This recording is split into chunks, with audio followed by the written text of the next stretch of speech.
was out to dinner with our former strength and conditioning coach here at Duke. He is now a assistant golf coach at Stanford. And he was telling me they have a board out there in Stanford at Palo Alto, and it says all of their golfing accomplishments on the PGA Tour, and then at the very end it says, and one GOAT. And because no other college has Tiger Woods that has played for them. And I thought that was really, really a cool and marketing tool. Yeah, absolutely. They're lucky to have Coach Alex Merrill out there at Stanford. Was our strength coach at Duke. Step over. We're scrapping right away. This is what I was talking about, Dean. I want to rip an attack off the first 15 seconds. I want them to know that I'm coming early and I'm coming often, and I'm not going to stop until the match is finished. Well, and that's what we've seen out of Jack Gioffre. He was able to knock off Bizgens from NC State, and then a tech fall to Henson. But now he's in the same position, Jacob, where both of these, Gioffre and Solomon for Virginia and Pitt respectively, if they win, they're also in Philly. Yeah, and you know, to see this matchup right here out of a 5 and a 6 seed shows you that someone got hot at the right time, which was Gioffre, and you know, he's down right now, but that doesn't mean anything. You know, you got to believe come March, one isn't going to keep me down. One takedown's not going to stop me, and he's got to look to escape here, reverse here, and start to get back on the board. Yeah, Finn Solomon's a guy who started his career at NC State, transferred to get back close to home with Pitt. He's a really talented guy. He's got a really nice slide by, really nice inside trip. They've just been looking for a bit more consistency out of him. He actually had an overtime match with Caleb Henson this year. So he's fully capable, and these guys are getting after it early. Fully capable, and he would swing momentum back his way, avenging the loss that he had in the regular season to Gioffre.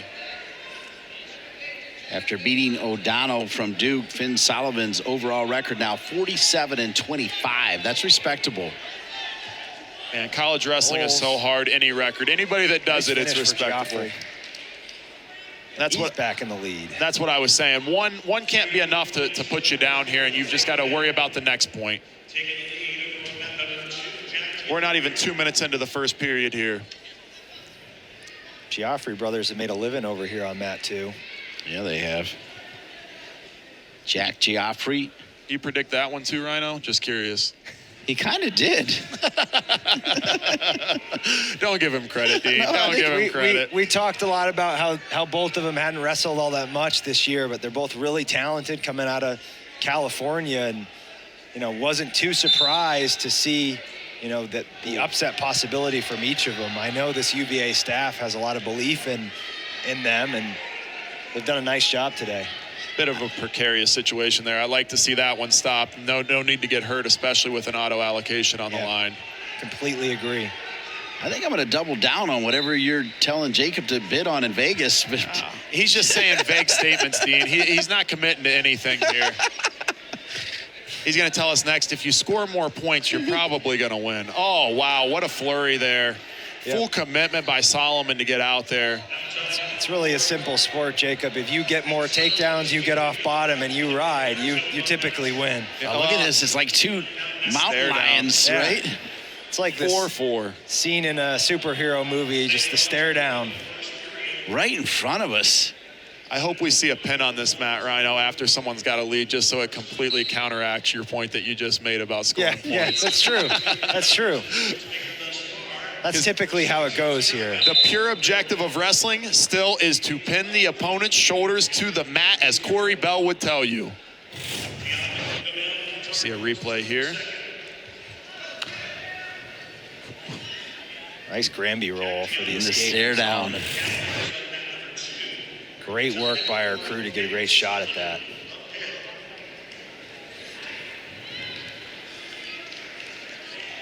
With that stare down, you would think Tony Ramos was in the corner. I think he arguably had the best stare down in college wrestling for a long time. Had a great celebration when he won the title. Had all the hats pre-made. Shows some confidence in yourself. Maybe other people do that and they just never get to do it, and you'll never know. Yeah, exactly. Wow, the intensity in this one here, between the stare downs, the head-to-head lockups. They've been trading blows, trading scores. You love to see it because, again, an auto allocation is on the line. These two, this match started out with a really high pace, and it has slowed down. You could feel the tension here, Matt's side. You know, in the corners, the nervousness. Well, I need to give Jacob credit because he knew that Gioffre, even though falling down early, was going to come right back in it, and he is. He's got a 1-point lead here. Yeah, I'd love to see the aggressiveness out of both of these guys early on as he's looking to snap and score behind. Looks to go a little bit of cement mixer, cow catcher, whatever you want to call it there. But yeah, you notice when attacks get thrown out in 15 seconds, it creates these flurries and these opportunities to score. And I think that if they can maximize those, that's where you see the truly better, pure wrestler perform, where a situational or positional wrestler wants to limit those interactions. We saw a stall call there on Solomon after that flurry from Gioffre. That could play a huge role in this match moving forward as we think about the last 30 seconds and going into the third period. I mean, it makes interesting strategy as a re-attack there. Looks to drop off front headlock position because the opportunity to mat return or to stay on your feet, you know, you have the out of bounds line. Those stall calls, that you don't think much of them as they're going on in the early periods, but they always come back to be crucial late in the match. Absolutely, and it gets on the official's mind, especially if your back is to the edge. You've got to circle in. It can energize your opponent as well, chasing that stall. It's just another pathway to victory. I got a good one here. Go ahead, Jacob. No, go ahead. I was just going to say, I got to be honest with you guys. I absolutely love the 3-point takedowns and the near fall rules now. I love to see more points on the board, and, you know, I wish that we would have had it back when we were in school, too. You know, some matches would have gone differently back then, but, man, it is fun to watch these guys go after and score these high points. Rutrow, we've got a disparity because the doctor said he doesn't like the 3 points, Jacob. I'm not sold on it yet. The doctor and I had many disagreements back in the day also. My counter would be, you know, the match that's most indicative and what a re-attack and a flurry, a big lift and return, but there is reaction time and back out and we're neutral 5-5. Oh, a brick's coming out, thrown by the Paulson brothers. That's a takedown for Solomon. Oh, I guess will not. It matter if we go to the challenge, Rhino, because it resets wrestling time? Yeah, we'll see. I'm surprised that they didn't give the 3, but Gioffre continued to wrestle through the position. Now that's some submission action there. Good on the official to stop that. Like 2 cats in a bag. I want to see that happen over and over again. These 2 guys just scrambling and scrapping. Gioffre comes over the top. Solomon with the Granby. Comes out, reshot right away. The brick comes out. Another angle of it. But the reaction time now, certainly not unlikely to be a takedown for Gioffre, I think, off that Granby. I think they're going to argue that it happened before this. Here, where he's down with the knees there. Because, like you said, from the tripod position, I don't think they have a case. However, with the knee down, there's where that clear point of contact is, and I think that's where they're seeing that takedown. Yeah, I could see that, and that's a good angle from their corner. And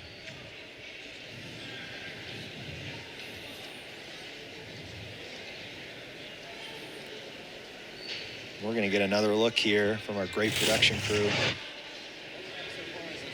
Comes over the top, catches both ankles, right? It's close. Really close on that end. Great angle for them to review.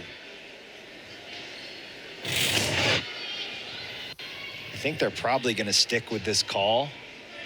And I think it's one of those things that had they called it the other way, it would have been hard to overturn back the other way. I completely agree with you.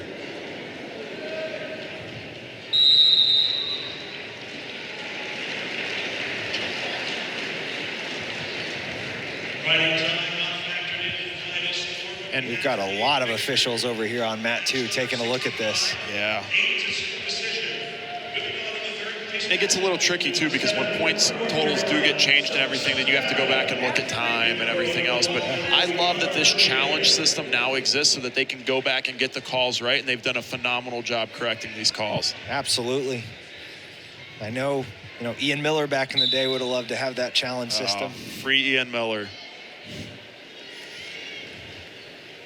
Back to that stare down that you like so much, Dean. I love it. At the 3-point versus the 4-point stance. It's like training camp with the New England Patriots. Yeah, I love it. I mean, we saw the early fury and then several stare downs, more exciting scrambles, and we're tied at 5s here with 35 seconds remaining. Yeah, and you're not going to want to blink because this next one, as we tick down to 30 seconds, might be the difference nice between going to Philadelphia and not. He's got it. I don't know. He doesn't have the hips covered right No, there. he doesn't. And Solomon does a nice job rolling through. He's going to want to elevate that and put it over his head if he gets the opportunity here. Danger. Danger one. Oh! He's got to go back. Yep. Now, when you're controlling so low, as Gioffre is, it's often difficult to control their upper body, and that's what you're seeing out of Solomon right now. He Solomon has a death grip on that shoe. Potential. Oh. The UVA faithful are not happy about that, but again, Steve Garland ran over to grab the brick. Wrestler safety is most important. That's because what's on the line. You burn 2 challenges in a match like that. Is that scary? Yes, but risk versus reward, and the reward is you have another guy going to Philadelphia if this call goes the other way.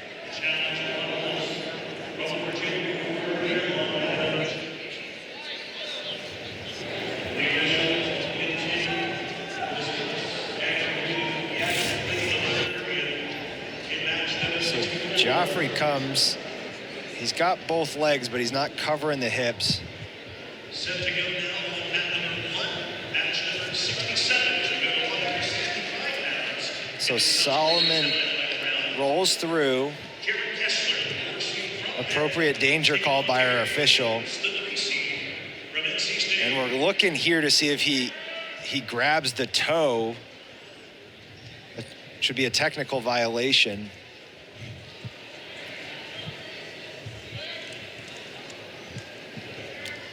How do you distinguish between the two, Rhino? That's going to be tough. I mean, he's on the side of the foot, it looks like, just with both hands. And that's a tough call to make as well late in the match, because you're putting that deciding factor into a technical violation to determine who's going to the national tournament. And that's a challenging thing to do for any official, really any person.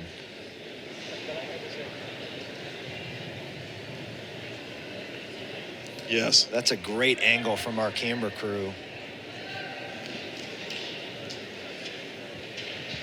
And he's got both sides of the foot. That's the only thing left to grab there. So I don't really know what other option you have if you're Solomon. But again, I understand UVA's desire to challenge here because by definition, maybe it does fall under that category. I'm not as familiar with the rule set as I used to be. So I'm curious to see what our officials come back with. We would need our buddy Rock Harrison here, rules analyst for the national tournament, to help us out a little bit. This is a tough call. Rock's been tuning in and loving this, well, 2.5 person booth. I'm the half. No, oh, I thought you were saying the doctor. I was going to say, I wouldn't even give him half, quarter maybe, Dean. Yeah. Hey. We got the superstar and half a star over here. Maniacal pillow fight. Oh, 4 seconds left. This is going to be quite the call.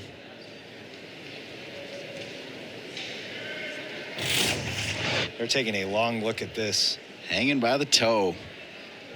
So Solomon did a really nice job trying to roll under, and he grabs the foot, and it's on both sides of the foot. He loses it for a split second there, but then re-grabs is something that I noticed the first review when we watched it back. That's really close to the right hand if he's just kind of over the toes. I mean, the official got a great view of it. We see Gioffre's knee under a lot of stress there in that position, which is where we see the potentially dangerous call. There's a lot of things to look at. The neutral danger call, was there enough time to warrant the takedown? What about a potential back point? Yeah, that's it's possible that it's any of those things. It's just such a tricky situation, and this is where the rules have a little bit of subjectivity in an area shade of the gray. So you got to make sure you really watch this back and you get the right call, because again, for about the millionth time, there's an auto allocation on the line with whatever this call is. Wow, so well said. So much on the line. And this is where that position is really tough for our lead official here. He's watching the knee. He's looking at the stress under the knee. He's also looking at control for Gioffre. Then he's got to think about the potential danger call. There's a lot going on in that position. It makes it tough to officiate. It's good that we are able to get this review. Yeah, it's great we have 2 officials on the mat also. You know, not always do you have 2, so to have 2 per mat on the ACC tournament here, I mean, that's a big difference. And we really got an excellent view at it from our camera operator as well. So they're going to have the views they need to try to make this call. All right, you tell me, Rhino, what's your call here after watching it? I would like to see them wrestle it out in overtime, personally. Leave no doubt, huh? Yeah. Yeah, there he is grabbing that toe again. Or foot area, depending on how it's dictated in the rules. 27 seconds. Red's gonna be awarded the We've got a takedown. convention of officials over there. How many seconds do I have? How many seconds for riding time? Well, we'll put it up I'd love to be privy to that information. As much as I like to act like I know what I'm talking about all the time, you know, I'm quick to admit when I don't, and I don't entirely know what the interpretation of this rule is. Yep. So I would like the explanation for myself just moving forward so I can be better educated. I'm there with you. I'm in the same boat with this position. This is a tricky one. You have an MD telling you he wishes he was better educated too. It doesn't get much better than that. Call is overturned. There is a takedown. Takedown for Gioffre.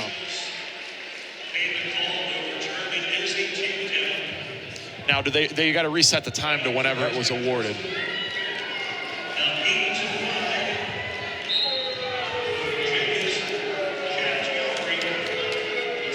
A lot of boos from the Pitt fans. A lot of cheers from the UVA fans who have migrated down closer to the mat. And this, again, Rhino, is where this new rule set kind of comes into play, where you used to be able to get a reversal to get that right back and give yourself a chance. And it looks like that takedown was awarded with 4 seconds left, so that's all we're going to have time for then. And that's what makes it difficult with the new rule set. But I again, am in favor of it. You know, I hate to see Solomon get little time for a rebuttal there. You know, I wish it would have got awarded a little earlier or whatever. They got to decide it a little bit more indecisively. However, I'm confident with as many officials as we had on the call, they did their best to get the call right. Yeah. And go ahead, Dean. Well, Jack Gioffre has punched his ticket, and the emotion is there. Check it out with the Virginia bench. Another UVA